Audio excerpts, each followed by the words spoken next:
Good morning everybody. स्वागत है आप लोगों का इस सत्र में।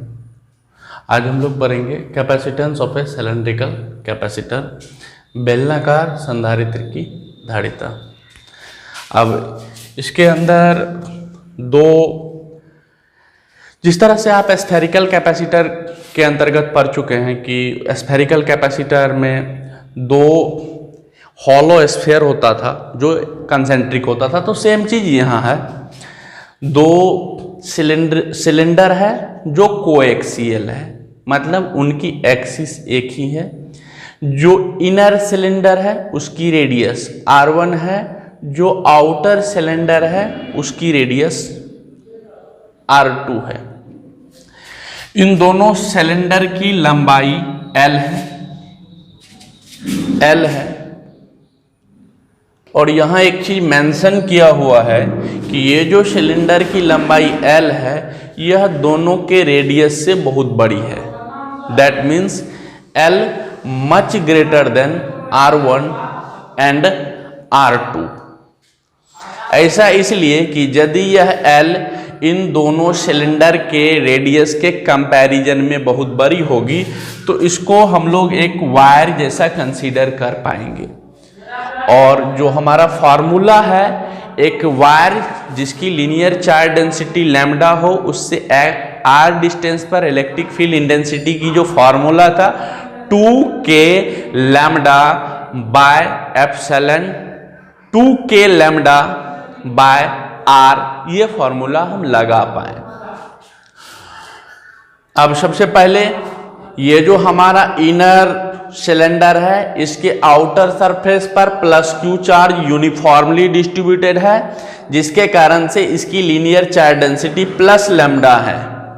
ये जो हमारा आउटर सिलेंडर है इसके इनर सरफेस पर -q चार्ज यूनिफॉर्मली डिस्ट्रीब्यूटेड है, जिस कारण से इसकी linear charge density minus lambda है। ठीक है। अब एक बात, जो हमारा स्फेरिकल कैपेसिटर था उस केस में भी जो इलेक्ट्रिक फील्ड इंटेंसिटी थी वो दोनों स्फेयर के प्लेटों के बीच ही थी। सेम वे यहाँ जो इलेक्ट्रिक फील्ड इंटेंसिटी होगी वह इन्हीं दोनों प्लेटों, नाम यदि हम लिख लें तो ये जो हमारा इनर सिलेंडर है इसके आउटर सरफेस को हम A बोल दें, और ये वाला जो हमारा आउटर सिलेंडर है उसके इनर सरफेस को यदि हम B बोल दें, तो ये दोनों प्लेट जैसा काम करेगा। ये प्लेट A जैसा काम करेगा, ये प्लेट B जैसा, और यकीनन इसमें भी प्लेट A और प्लेट B के ही बीच इलेक्ट्रिक फील्ड जनरेट होगी। क्योंकि यदि आप सिलेंडर B के बाहर इलेक्ट्रिक फील्ड की बात कीजिएगा तो बाहर इलेक्ट्रिक फील्ड नहीं होगी, क्योंकि यदि बाहर से हम कोई गॉसियन सरफेस पास कराएंगे तो उस गॉसियन सरफेस से रिलेटेड टोटल फ्लक्स जीरो होगा। क्यों जीरो होगा? क्योंकि उस गॉसियन सरफेस के अंदर का नेट चार्ज जीरो होगा, क्योंकि इस पर चार्ज +q है, इस पर चार्ज -q है। तो यदि हमको यहां इलेक्ट्रिक फील्ड के बारे में बात करनी हो तो यहां से हम गॉसियन सरफेस पास कराएंगे सिलिंड्रिकल, उस सिलिंड्रिकल गॉसियन सरफेस के अंदर कोई चार्ज ही नहीं होगी क्योंकि नेट चार्ज जीरो है। और फ्लक्स के डिफिनीशन से फ्लक्स किसी क्लोज सरफेस से रिलेटेड टोटल फ्लक्स उसके द्वारा बंद किए गए कुल चार्ज का 1/ε0 टाइम्स होता है, यानी Q इनक्लोज इंटू 1/ε0 टाइम्स। और यदि Q इनक्लोज जीरो हो जाएगी तो फ्लक्स जीरो हो जाएगी, और फ्लक्स का जो डिफिनीशन है वो है E.ds, that means EdS cos theta. तो जब फ्लक्स जीरो है और ds और cos थीटा जीरो नहीं हो सकती, इसका मतलब इलेक्ट्रिक फील्ड इंटेंसिटी जीरो होगी, तो बाहर भी इलेक्ट्रिक फील्ड इंटेंसिटी जीरो होगी। इस जो हमारा सिलेंडर A है या जो इनर सिलेंडर है उसके अंदर भी इलेक्ट्रिक फील्ड इंटेंसिटी जीरो है, क्योंकि इसके अंदर यदि हमको किसी पॉइंट पर इलेक्ट्रिक फील्ड इंटेंसिटी निकालना होगा तो यहां से हम सिलिंड्रिकल गॉसियन सरफेस पास कराएंगे, और उस सिलिंड्रिकल गॉसियन सरफेस के अंदर भी कोई चार्ज नहीं होगी। यहां तो नेट चार्ज जीरो था, वहां तो कोई चार्ज ही नहीं होगी। इसका मतलब इसके सिलेंडर A के अंदर भी इलेक्ट्रिक फील्ड इंटेंसिटी जीरो है और सिलेंडर B के बाहर। इसका मतलब इलेक्ट्रिक फील्ड इंटेंसिटी जो होगी वह इन्हीं दोनों सिलेंडर के बीच में होगी, या आप दूसरे शब्दों में कहें तो प्लेट ए और प्लेट बी के बीच होगी। इसका मतलब एनर्जी इन्हीं दोनों प्लेट के बीच में बंधा हुआ होगा और हमें यही चाहिए। हमें एक एनर्जी स्टोर करना था दो प्लेटों के बीच और वो हो रहा है। और अब हमारा कैपेसिटेंस निकालने की बारी आई। कैपेसिटेंस का हम पहले दिन से चिल्ला चिल्ला के बोल रहे हैं कि कैपेसिटेंस का फॉर्मूला होता है जब दो प्लेट के बीच एनर्जी बंधी हुई हो, चाहे वो पैरेलल प्लेट कैपेसिटर हो, चाहे वो स्फेरिकल कैपेसिटर हो, या आज की बात करें सिलेंड्रिकल कैपेसिटर हो, तो कैपेसिटेंस का फॉर्मूला था किसी एक प्लेट पर चार्ज का अमाउंट या एक प्लेट पर चार्ज की मात्रा बाय दोनों प्लेटों के बीच पोटेंशियल डिफरेंस। तो दोनों प्लेटों के बीच पोटेंशियल डिफरेंस को हम बोल देते हैं, चूंकि हमारा प्लेट ए पर पॉजिटिव चार्ज यूनिफॉर्मली डिस्ट्रीब्यूटेड है और प्लेट बी के पर निगेटिव चार्ज यूनिफॉर्मली, तो इसको हम हायर पोटेंशियल पर बोलते हैं। तो इसके लिए हम पोटेंशियल डिफरेंस लिखेंगे VA माइनस VB। और इलेक्ट्रिक फील्ड पॉजिटिव चार्ज से निकलेगी और निगेटिव चार्ज पर जाके खत्म होगी, इस तरह से। अब हमें पोटेंशियल डिफरेंस निकालने के लिए यहां एक पॉइंट लेते हैं जनरल, वो मान लेते हैं इस एक्सिस से x डिस्टेंस पर है, और ये जो हमारा वायर है इसके एक्सिस से, चूंकि ये जो रेडियस आपको R1 दिख रहा है ये इतना बड़ा नहीं, इतना छोटा है कि हम इस डिस्टेंस जो x है उसको सिलेंडर से माने, ये इस तरह से है, इतनी पतली है। चूंकि आपको दिखाने के लिए बड़ा दिखाना पड़ा ये, क्योंकि यहां लिखा हुआ है कि L much greater than R1 and R2, तो इसलिए इतना बड़ा दिख रहा है। ये इतना बड़ा एक्चुअली है नहीं, इतना पतला है, ठीक है। आप उस तरह से सोचिए, ये x डिस्टेंस पर मान लेते हैं यहां इलेक्ट्रिक फील्ड इंटेंसिटी E है। अब हम छोटा सा डिस्प्लेस करते हैं dx इसी डायरेक्शन में, इलेक्ट्रिक फील्ड के डायरेक्शन में।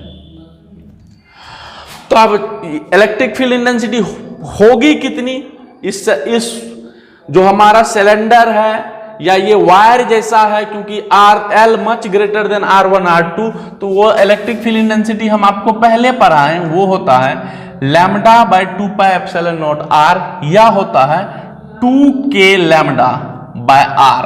बट यहां डिस्टेंस R नहीं है, x है, तो x होगा।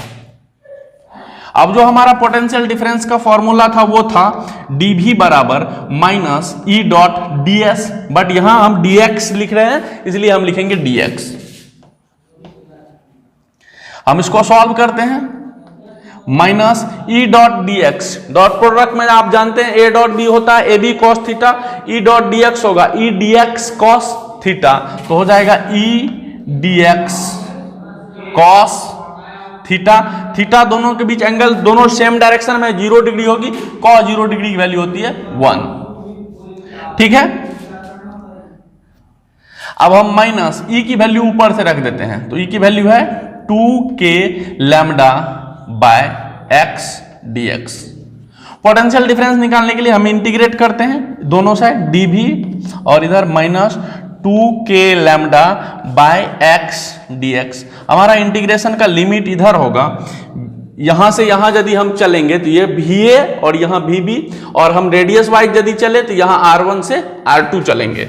तो जो हमारा लिमिट होगा यहां से होगा VA यहां VB, और जहां VA था वहां का रेडियस R1 to R2। चलिए हम सॉल्व करते हैं, ये dV भी हो जाएगी और हम लिमिट रखेंगे तो VB माइनस VA आएगी। यहां हमारा C बराबर था Q बाय, हमें VA माइनस VB यहां रखना है। आइए काम करते हैं, ये निकल के आएगा VB माइनस VA बराबर, ये माइनस 2k लैम्डा कांस्टेंट है वो इंटीग्रेशन से बाहर हो जाएगा, 2k लैम्डा कांस्टेंट है बाहर। अब इंटीग्रेशन के अंदर बचा 1 by x dx limit R1 to R2 बराबर minus 2k lambda by 1 by x का इंटीग्रेशन होता है ln x,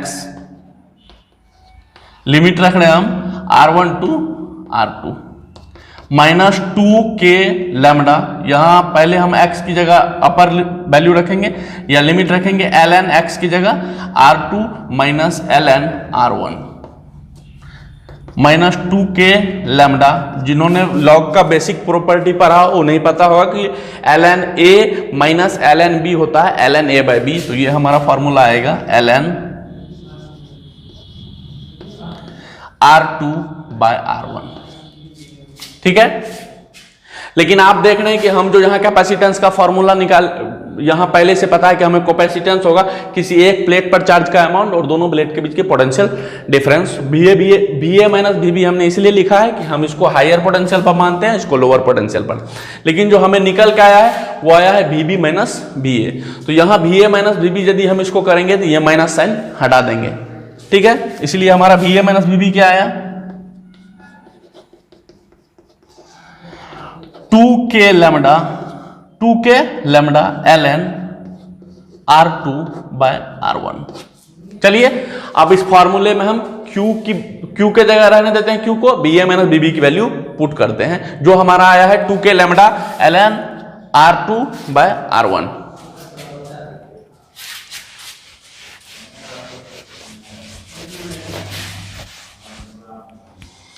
तो अब हमारा कैपेसिटेंस का फॉर्मूला हो जाएगा Q by VA minus VB की value 2k lambda into ln R2 by R1। अब आप चाहे तो यहां Q बाय 2k लैम्डा की वैल्यू रख सकते हैं। लैम्डा होता है चार्ज पर यूनिट लेंथ। तो ये Q चार्ज कितने लंबाई में डिस्ट्रीब्यूटेड था आप देखे थे, L लंबाई में। तो इस L लैम्डा की जगह लिख सकते हैं Q बाय L ऊपर चला जाएगा ln R2 by R1। Q से Q हमारा कैंसिल हो गया। यहां हमारा फॉर्मूला आया L bye 2k ln R2 by R1, ठीक है।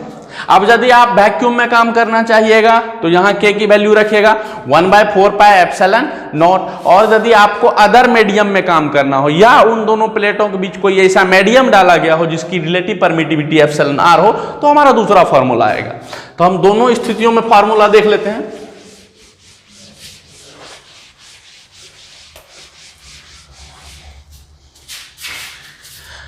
पहला स्थिति में हमारा आएगा C, यदि हम वैक्यूम में काम करें तो आएगा L बाय 2, K की वैल्यू 1/4 पाई एप्सिलॉन नॉट। तो 1 यहां रहा, 4 पाई एप्सिलॉन नॉट ऊपर चला गया। L बाय 2, K की value 1/4 pi epsilon nought ln R2 by R1। 2 जा 4, यहां से हमारा फॉर्मूला आया 2 pi epsilon nought into L by ln R2 by R1।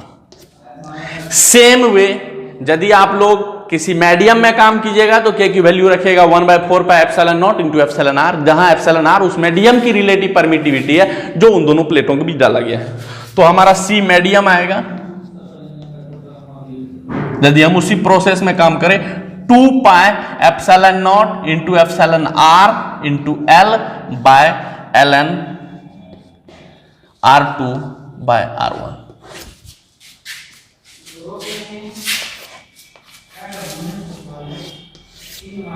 ये हमारा वैक्यूम का था।